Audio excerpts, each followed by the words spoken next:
This is Barnstable Today for Friday, March 27th. Welcome aboard. I'm Mark Mumford, and we would like you to keep in mind that the meetings we cover are available on demand at the town's website, town.barnstable.ma.us. With deadlines looming, the Charter Commission is reacting to what they have heard from the public. That's our focus today. Thanks for joining us. I'm Kevin Friel. Last night, the Charter Commission met in the Town Hall hearing room just 24 hours after a second public hearing on their draft document. Charter Commission Chair Richard Clark offered his assessment from a pair of public hearings held at the high school. I heard very clearly that recoil should be back in, which I don't really have a major problem with. I think that that's an issue that everybody on both sides of the fence felt strongly on. I heard a lot of other stuff that I can't quite agree with. I heard quite frequently that the issue of the town council president sitting on the school committee might be an issue. I can go both ways on that. I definitely heard that they want to elect the tax collector. I'm agreeing with everybody here that that should become an appointed position, but again, I'm not prepared to say it's a deal breaker and go to war over it.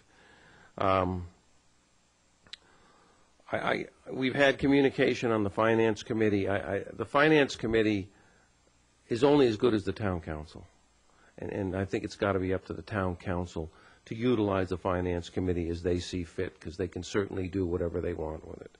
I'm not sure it belongs in the Charter. I heard from one communication, the ADA, I'm pretty sure that we have to comply with the ADA, and the Charter doesn't necessarily have to mention it. I heard reduce the number of counselors, increase the number of counselors. Okay? I heard I like a mayor, I don't like a mayor. I heard a lot of things that basically say, you know, we're elected to represent, you're going to have to do that. I think that the two-year election might be a way to go to solve some of the problems. Initiative petition should be looked at. That was really more or less what I got out of it, and I'm certainly willing to listen to issues on the number of counselors, the recall, and all the other thing. Before we do that, I did hear quite clearly everybody's concerned about transition. Steve, do you have anything to add to this discussion or transition? It's the first time the questions come up, but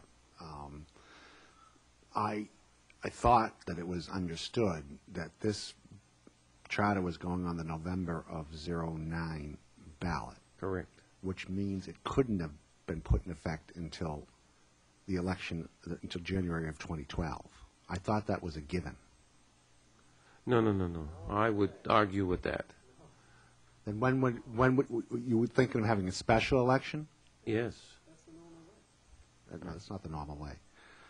I've never. Oh, wait. What's January of 2012? A new government. The election would be in November of 11. Okay. For the new government to take effect in January of 12.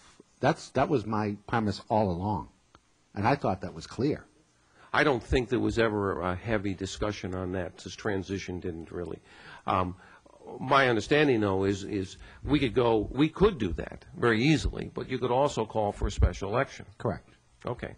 So that's our decision. Which is another special act. I mean, we could put, actually, you may have to get another special act on top of the charter in order to have a special election. Okay.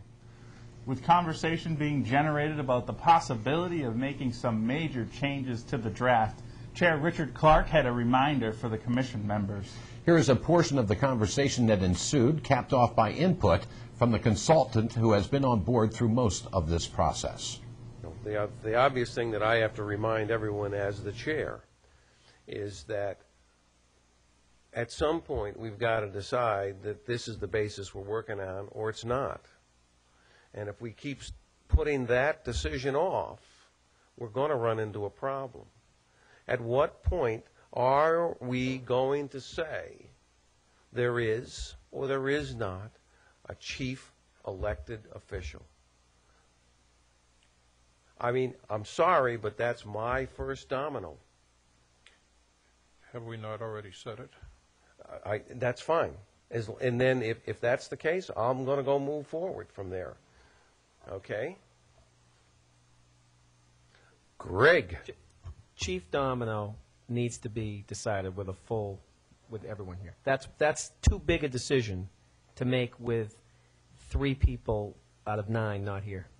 That's Great. I mean, I know the that next time you're going to have 9 is going to be April 13th, and with Sue, you might not even have it at that point. You've got to, at some point, say, we move forward. And I want to quote John. You're here or you're not here.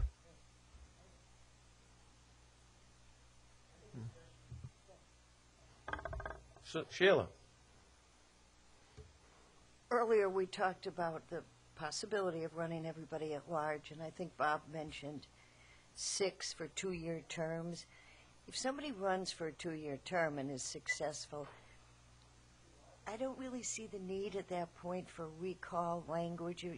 2 years, your first 6 or 8 months in office, and then unless you're that blatantly stupid or outrageous, I think we ought to decide mode of election and terms before we insert the recall. If we stayed with 4 years, I'm comfortable with it. But I think that could be something that we could do at the end. But Sheila, don't you think that your entire form, if Greg's vision prevails and we elect a chief executive officer, okay? For how many years? I don't care, 2, 4, whatever it is. Okay, but if you elect that individual there, don't you think that's going to influence how you're going to construct your council? I think it does. I'm sorry, my first domino is still Greg. You know, Greg's is not a motion. I haven't heard that motion. But if you don't take that domino away or push it over, we're liable to do all of this and come back and say, uh-oh, now I don't like it. Steve. The decision here is not just whether you want an elected CEO. If the body wants that, that's fine, and we can write that. That's easily written. But but then we have to get into the debate if you want an elected CEO, call it whatever you want to call it, and also have a CAO, or not a CAO, or if you want a CAO, then how are you going to divide up the powers? I mean, that's another 6 meetings. So, I mean, it's not as easy just to say we're going to have an elected CEO. Then we have to debate how we're going to divide up the powers. If you want a CAO, maybe you don't want a CAO. Maybe the CEO will be the only person, and then they'll have 2 administrative assistants like other mayoral forms of government and go on from there. But it's not that easy. You have to do the whole thing, not the whole thing over, but a lot of it you have to do over. And at this point in time, you're not going to have any public hearings. You're not going to have any AG review, and you know you're in peril. Now, as for the transition, you can do whatever you want. You can have this on the ballot in November and have it a special election in December. I mean, Linda will kill me on that because she has to prepare for it. But you know, Linda, you just say to Linda, how long do you need to put a special election together after November of '09? She gives you the date. We work from there. It's all very easy. So, a motion made last evening to make a major change in the proposed charter to include an elected chief official was defeated by a vote 6-1. The Charter Commission has scheduled another meeting for Monday evening at 7 o'clock in Town Hall. Meanwhile, the town calendar is free of meetings this evening. Thanks for joining us today. I'm Kevin Friel. We'll meet you right back here on Monday. I'm Mark Mumford.